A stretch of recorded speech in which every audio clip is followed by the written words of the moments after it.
Destinul nu se schimbă. Am încercat să plec departe,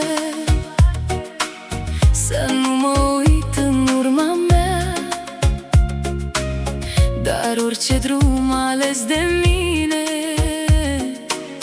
tot către tine mă purta. Am încercat să închid iubirea într-un trecut fără eco, dar viața îmi rostea iar numele tău și te aducea în mine din nou. Putem schimba atâtea în viață, o zi un drum rămas bun, dar ce-a legat destinul nostru nu poate fi întors din drum. Destinul nu se schimbă, oricât am încercat. Când două inimi sunt legate, se vor întoarce cândva. Destinul nu întreabă, nu cere voie nimănui. Te-a scris în viața mea pe tine și m-a așezat în drumul tău. Poate am venit prea devreme, poate ne-am întâlnit târziu, dar lângă tine, pentru o clipă, am înțeles de ce exist. poate tăcerea dintre noi a vrut iubirea să o ascundă,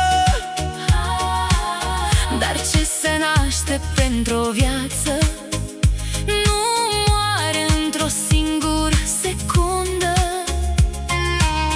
putem să ne ascundem dorul, să spunem că s-a risipit, dar inima cunoaște drumul spre omul care i-a fost scris. Destinul nu se schimbă, oricât am încercat. Când două inimi sunt legate, se vor întoarce cândva.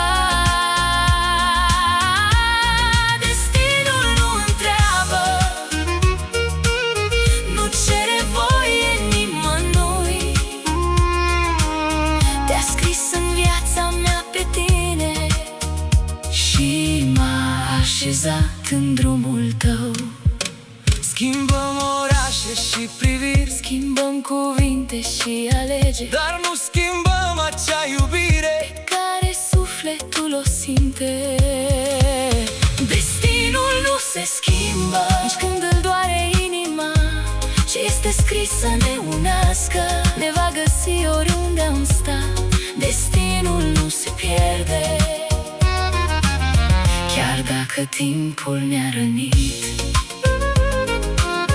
căci omul scris în viața noastră rămâne acolo la nesfârșit.